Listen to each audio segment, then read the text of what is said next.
everyone, welcome back to Connected Fitness. Ben here, and today we're joined by Julie Dunwoody. Hello Julie. Hello Ben. Julie is a qualified primary school teacher and one of my long-term friends, and she is here to talk about the difficult subject of homeschooling. Julie, tell us why you're qualified to instruct us in this. So basically I've been a primary school teacher for about 5 years, and then I've in the past 2 years went into secondary school teaching, which has been a big jump for me and a big learning curve, but it's given me a really good outlook on the whole progression basically. And obviously with homeschooling at the minute, I hope that I can help a little bit just from my background and my experience really, so absolutely I'll try. And is this your first experience of teaching online, or is this all new to you? Last lockdown in March we went online learning, and I was actually pregnant at the time, so it was helpful for me to not have to stand in front of a classroom all day. But it was a massive learning curve for the pupils and for us as teachers. So and I know that teachers are still getting to grips with the technology and with everything. So I'm currently off with the baby that is here. But I'm trying to help out with work as much as possible really during this time, because it is tricky for everybody. Yeah, absolutely. We've had a lot of experience when I was living with Dylan at the gym. We had Lily home, she was 6, and I had sort of 6 months of that with her. And it is difficult, it's a really tricky time, and it's difficult for people to keep the enthusiasm high. And I think once the schools reopened and everyone went back, it was kind of like this sigh of relief. And now after Christmas, here we go, Christmas is over, the kids are all back home again, and no warning, again, and it's difficult. Where would you like to begin with regards to advice for us? I suppose the thing is as well, with you said about Lily going back to school, and I know a lot of parents are really stressing that their kids are going to fall behind, but I suppose one thing is you've got to remember that everybody is not at school at the minute. Everybody's in the same boat, although everybody's in their own unique situation at home. And it's remembering that I suppose with my education head on, going back to the classroom, teaching's going to have to be flexible. It's flexible anyway, but the teachers will be understanding that these children have all had very different experiences at home. And I suppose just remembering that it's a struggle maybe for you at the minute, but you're not alone in that struggle, and that everybody's in their unique situation. And I suppose for me as a teacher, one thing in my classroom is like positivity and just making sure that my pupils are happy and comfortable and ready to learn.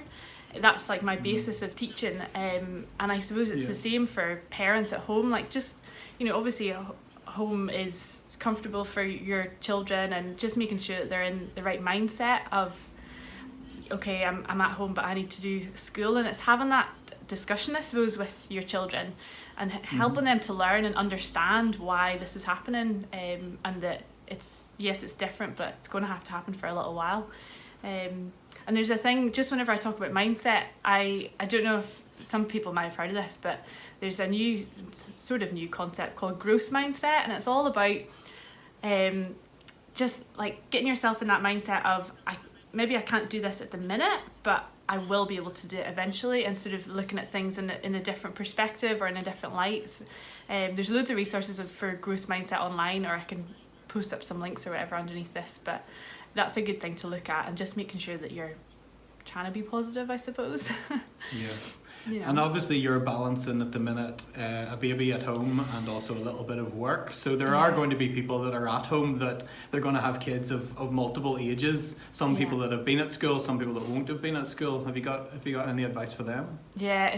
Having the baby has given me a totally new perspective on things.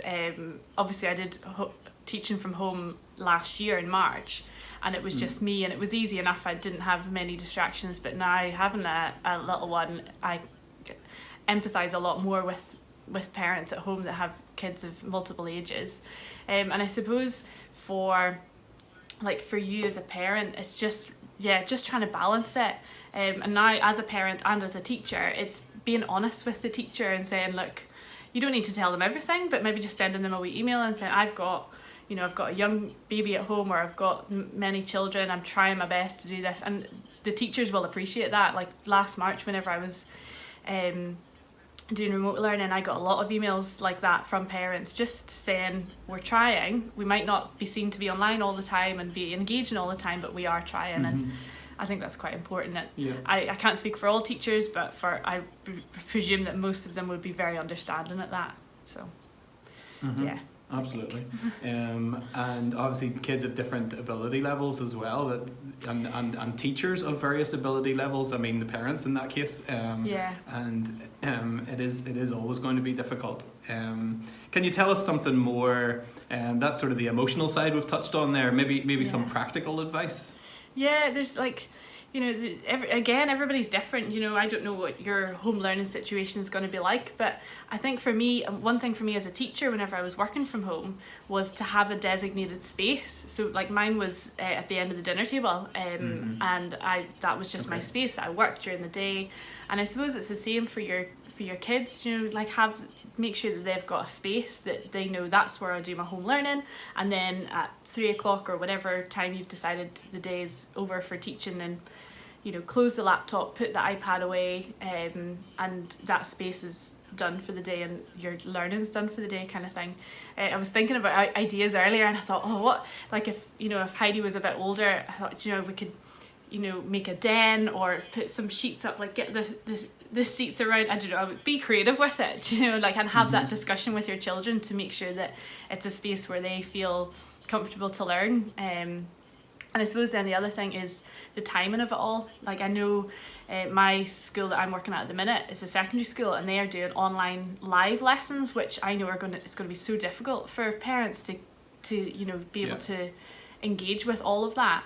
And it's just making sure that the pace of things is right for you and your kids. And again, the honesty and the discussion, maybe send the teacher an email saying, I'm not going to be able to do all these live lessons, but this is what our aim is to do. And just try not to feel that pressure. I know it probably is a lot of pressure on parents, but trying to not feel that. I don't know how you do that, but just making sure that you remember that if you try your best, that's all you can do, really.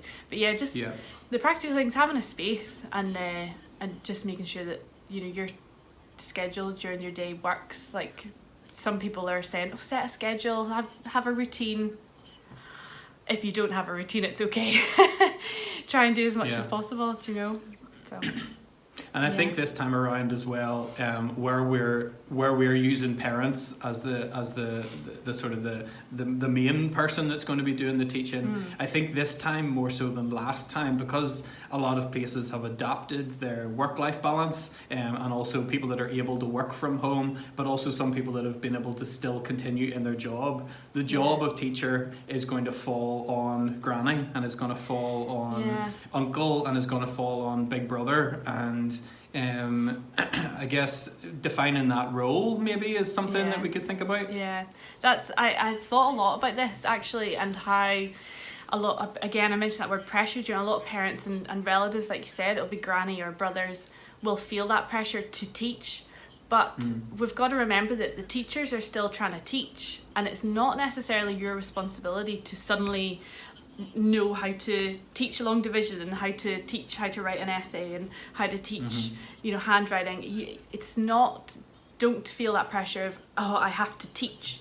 As a teacher, it's still my responsibility to deliver the resources for work to be done, to try my best to teach online. I used to do little videos or send links to YouTube videos or make PowerPoints that my kids could work through at their own pace. So just remembering that you're not supposed to suddenly magically be this wonderful teacher. The teacher's still there, just on a computer or on the other end of a phone. So that's quite important to remember, that you're not to be a teacher, you're just to support that learning. And I was listening to the radio yesterday morning, and there was this lady being interviewed. Her name was Philippa Perry, and she's written a book that's recently been released called The Book I Wish My Parents Had Read. And she was talking about, I find it really interesting as a parent and as a teacher, how we shouldn't be like teaching our children the academics. Like, that's not our responsibility as parents. Our responsibility is to prepare your child to be teachable. So like preparing them with respect and manners and politeness, and just being able to listen and have a conversation. I thought that was really interesting. You know, I thought, well, that's the parents' role, to prepare them to be teachable, to teach them the manners and the respect, and then the teacher will do the academic side of things. And I suppose in the light of what we're in at the minute, that's like, you know, teaching your child that, you know, they've got to be online for a little while, or they've got to try and engage. Like, it's a different type of learning, obviously. But yeah, I just thought that was quite interesting. You know, teach your kids to be teachable, not teach them all the academic side of things. So yeah, I quite like that. And I suppose getting ready for school and relearning how that's going to look for a child is a different type of discipline, isn't it? It's a different type of, you know, it's not discipline in terms of right and wrong. It's a discipline almost like an army or a drill sergeant, getting into that routine of what's expected. Yeah, that's really excellent. I like that. Philippa Perry, you said in the book, I wish my parents had read. Yeah, I think I'm going to invest in it. I haven't, it sounded, her interview was quite interesting, and I thought, well, yeah, I think I'll get this book. I'm not getting paid to promote the book or anything. It was just, I quite liked it. This is all really, really excellent stuff. I know that I'm conscious that we're over time, and I promised you 10 minutes, and you've been good enough to stay on a little bit longer. But is there anything else that you'd like to highlight, you know, before we bring it to a close? I suppose just to try and not feel that pressure as much as possible. Just know that if you try your best, that's the best that you can do. And being honest with yourself and your child and the teacher in the reality that what we're doing.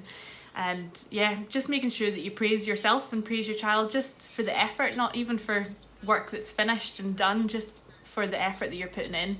And also from a teacher's point of view, just remembering that the teachers are emotional human beings as well, and it's tricky for us, you know, where it's a learning curve, and I know that parents can get quite annoyed sometimes at teachers and send an email a bit too quickly with lots of negative things in it, and that can affect us. So I've been on the other end of it, and it's been miscommunications really. So yeah, just being patient at the minute is being patient and kind.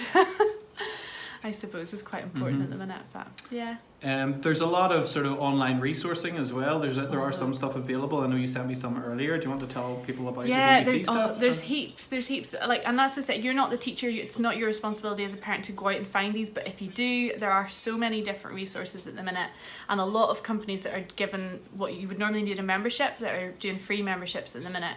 Obviously, the BBC have got their programs on the TV, but obviously their BBC Bite-Size website, there's heaps on that, and it's all really well, you know, categorized into with different subjects and levels and things. Another one I use as a teacher before is Twinkle, so it's Twinkle without the E, and they're currently giving you free access to all their resources, and there are thousands and thousands of things, and it's quite easy to search, so that's another one. And I love a bit of PE with Joe Wicks in the morning. It's always good to start your day. Or connected fitness exercises in the morning. Thanks for that. Yeah, appreciate that. Yeah. But that is true. I did it during home learning, and I'm doing it now just to get a bit of exercise in to help your mental well-being of just trying to set yourself up for the day. Yeah, the more online stuff that goes on, the better for everybody. Absolutely. Before you go, we are conscious that there are people that watch these videos that are sitting at home going, well, I don't have any kids, there's no point in worrying about that. Yeah. Or people that might find everything that we're talking about completely boring. So we like to throw something in. Well done for watching the whole thing if you've got to this point, if that's you. We like to, most people wouldn't have clicked on the video to begin with, but we like to throw in 7 quick-fire questions to every guest that we have on. So I'm going to ask you seven things, and these are basically just other areas of life and other little lockdown recommendations. All right, so can you tell me and the people at home your current favorite musical artist or current favorite album? I've discovered an artist called Rockabye Baby who turns very good albums into lullabies, so I still get to listen to Ed Sheeran or AC/DC, but in a lullaby version for my little 4-month-old, so that's my one. Love it. What, that was Rockabye Baby, was that what he said? Rockabye Baby, yeah. Brilliant. It's really good. Fleetwood Mac album in lullaby version. You mentioned the book that we were talking about earlier. Have you got a different one? You know, maybe something for not teaching related? Yeah, totally different book. I recently read a book called The $1 Billion Spy about a Russian spy, and very interesting. Okay. Yeah, it's supposedly being turned into a movie soon. Totally different read. Podcast or Netflix or TV binge or one of each? Guilty pleasure is selling Sunset at the minute. I like looking at the big nice houses that I could never afford in LA. Yeah. Some sort of weird new skill you've developed over lockdown? Being a mum. Yes, that is very definitely. I'm trying. And I'm sure you have absolutely no time, but some sort of boredom killer? Being a mum. What have I done?